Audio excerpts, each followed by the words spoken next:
میں مدینہ مارہرا کی قسمت میں۔ قرآن کہہ رہا ہے یا ایھا الذین آمنوا ادخلوا فی السلم کافہ۔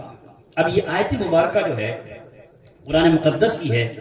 حضرت عبداللہ بن سلام یہودیوں کے بہت بڑے عالم تھے، بہت بڑے عالم، حضور کے چرچے سنے کہ ایک نبی آئے ہیں اور انہوں نے اعلان کیا ہے نبوت کا۔ تو انہوں نے کتابوں پڑھ رکھا تھا، عالم تھے، کتابوں پڑھ رکھا تھا کہ ہاں نبی آئیں گے، آخری زمانے میں آئیں گے، ایشان آئیں گے۔ تو حضور کی خوبیاں دیکھنے کے لیے انہوں نے کچھ لوگوں کو بھیجا، جاؤ دیکھ کے آؤ کیا ہے، لوگ آئے لوٹ آئے، کیا بات کرتے ہیں، کیا بات کی کرتے ہیں کہ اللہ وحدہ لا شریک ہے اور صلہ رحمی کی بات کرتے ہیں، آپس میں محبت کی بات کرتے ہیں۔ اچھا، پھر انہوں نے کتاب دیکھی، کھولی، کہاں یہ تو ہے، پھر خود گئے، عالم تھے یہودیوں کے، گئے حضور کی بارگاہ میں۔ جیسی حضور کے چہرے پر نظر پڑی، دل گواہی دے گیا کہ کسی جھوٹے کا چہرہ نہیں ہے۔ سبحان اللہ، سبحان اللہ۔ کچھ باتیں حضور سے گفتگو ہوئی، تھوڑی دیر گفتگو ہوئی، پڑھ لیا اشہد ان لا الہ الا اللہ واشہد انک محمد رسول اللہ صلی اللہ علیہ وسلم، ایمان لے آئے۔ اور جو آپ کے ساتھ میں تھے، بھائی عالم کے ساتھ 10-15 تو ہوتی ہے، ایک عالم جب بہتتا ہے تو 10-15 بندے کے ڈوب جاتا ہے، اور جب صحیح راستے پہ آتا ہے تو 10-15 جو کچھ بھی ساتھ میں ہو، 200-400 جو بھی ہو، سب راہ راست پر آ جاتے ہیں۔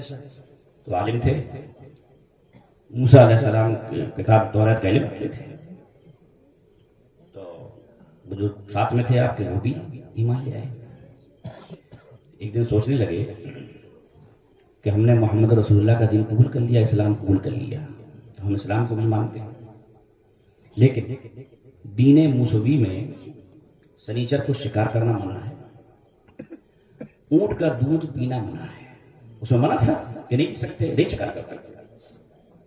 پھر سوچا کہ دین اسلام میں جو محمد رسول اللہ دین لے کر آئے ہیں اس میں تو مباح ہے، پیو تو کوئی بات نہیں، نہ پیو تو کوئی گناہ نہیں، ٹھیک ہے، لہٰذا ہم دین موسوی پر عمل کر لیتے ہیں، باقی تو محمد رسول اللہ کے دین میں داخل ہے، ٹھیک، اس پر بھی عمل ہو جائے گا دین پر، اور اس پر بھی عمل ہو جائے گا، دونوں پر، کہ اس پر بھی ہو جائے گا اور اس پر بھی عمل ہو جائے گا۔ فوراً یہ آیت کریمہ یا ایھا الذین آمنوا ادخلوا فی السلم کافہ، اے ایمان والو اسلام میں پورے پورے داخل ہو جاؤ۔